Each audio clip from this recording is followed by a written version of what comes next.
La belle Suzanne, toi, quand le printemps arrive comme ça, tu fleuris, t'es comme les plantes, et tu m'appelles qu'on aille se promener en sentier. C'est sûr. Il y a tellement de choses là, qui méritent notre attention. D'ailleurs, on va se diriger vers une plante. Je suis pas mal certain qu'elle ne passe pas inaperçue parce que la fleur est d'une couleur pourpre vraiment éclatante. Oh, on la reconnaît presque tous en forêt. On ne sait pas tous qu'est-ce qu'elle est, mais très visible de par la couleur de sa fleur. Oui, alors la plante s'appelle le trille rouge, le trille dressé.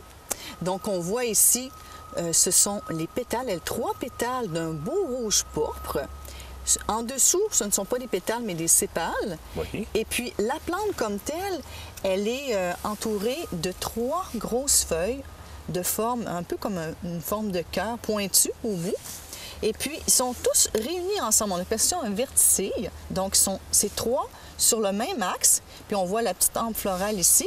Puis, la tige est en dessous de la plante, très, très longue. Donc, c'est une plante qui peut mesurer de 20 à 45 cm. Le diamètre de la fleur, 5 à 7 environ. Puis, ce qui est intéressant à savoir, c'est que cette fleur-là, si je froisse légèrement, celle-là commence à être un petit peu avancée dans la maturation. Si je froisse la feuille, elle a une odeur, on dit une odeur de chien mouillé. C'est pas le fun, hein? Une odeur nauséabonde, un peu l'odeur, je te dirais, de viande qui est en décomposition. Et chose intéressante à savoir, c'est que cette odeur-là n'est pas là pour rien. Elle attire son pollinisateur de prédilection, qui est la mouche à viande. Ah ben ça va de soi. Là, j'ai essayé de voir quel pollinisateur est intéressé par une odeur de vieille viande. Puis, tu vois, souvent, on entend les gens parler. Les gens en ont ramassé en sous-bois, les rentrent dans la maison, et le lendemain, ça ressort par la fenêtre parce que ça sent le marécage dans la maison le lendemain. Ah, ça sent vraiment pas bon. Puis c'est vraiment pas une habitude à prendre parce que cette plante-là, son taux de maturation, c'est très, très long. Avant qu'on en arrive à avoir une fleur, ça peut prendre jusqu'à 10 ans. C'est énorme. On dit souvent que les jeunes pousses sont bonnes à manger, mais moi, je dis aux gens d'éviter de les cueillir justement du fait que la maturation est très, très lente. C'est une plante qu'on peut retrouver jusqu'au 49e parallèle, mais on n'en a pas vraiment du côté du Grand Nord. Donc, on la retrouve plutôt dans les érablières, tout type d'érablières confondues, les forêts mixtes. Donc, c'est une plante qui est facilement reconnaissable. Et à l'automne, elle va donner un beau fruit. Alors, au bout de la plante, on voit le fruit qui est assez commun. Puis, la plante se reproduit surtout avec des rhizomes. Donc, dans le sol, c'est comme des grandes racines. Oui. Et la plante va pouvoir produire une nouvelle tige, une nouvelle plante à partir du rhizome. Mais ça prend un temps considérable. Alors, on se trouve chanceux d'en avoir, mais il faut vraiment éviter de les prendre. On dit que cette plante-là peut posséder certaines caractéristiques médicinales, mais moi, je conseille aux gens de ne pas ni utiliser le rhizome, ni utiliser les fruits qui ne sont pas du tout comestibles. Donc, la regarder simplement pour le plaisir. C'est une plante qu'on observe. Oui, effectivement. Il y a des plantes, des autres trilles qui lui ressemblent, mais dont la fleur est différente. Puis ce que j'aimerais ajouter sur cette plante-là, c'est que plus on s'en va au sud, plus on rencontre des anomalies. C'est-à-dire qu'au lieu d'avoir une couleur d'un beau pourpre, on peut se ramasser avec des trilles rouges qui sont rendues jaunes ou blanches, ou qui ont pâli, ou qui sont des fois bicolores. Donc, c'est des caractéristiques qu'on rencontre là, quand on s'en va plus au sud de son aire de distribution. C'est l'adaptation de l'espèce? Bien, en fait, c'est ce qu'on a constaté.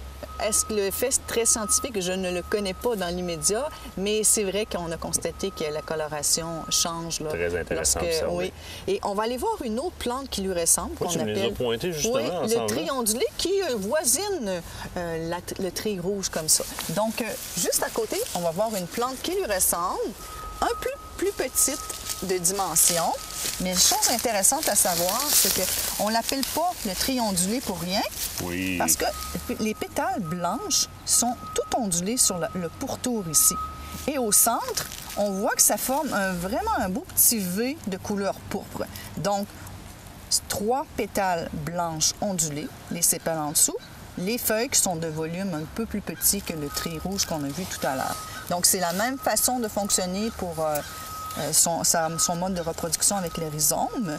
Puis cette espèce-là, bon, on va la retrouver là, toujours dans les forêts mixtes ou encore dans les érablières. Son aire de distribution, bon, ça va être plus vers l'Outaouais. Donc, on en retrouve au Québec naturellement, là, mais ils n'ont pas toujours le même aire de distribution.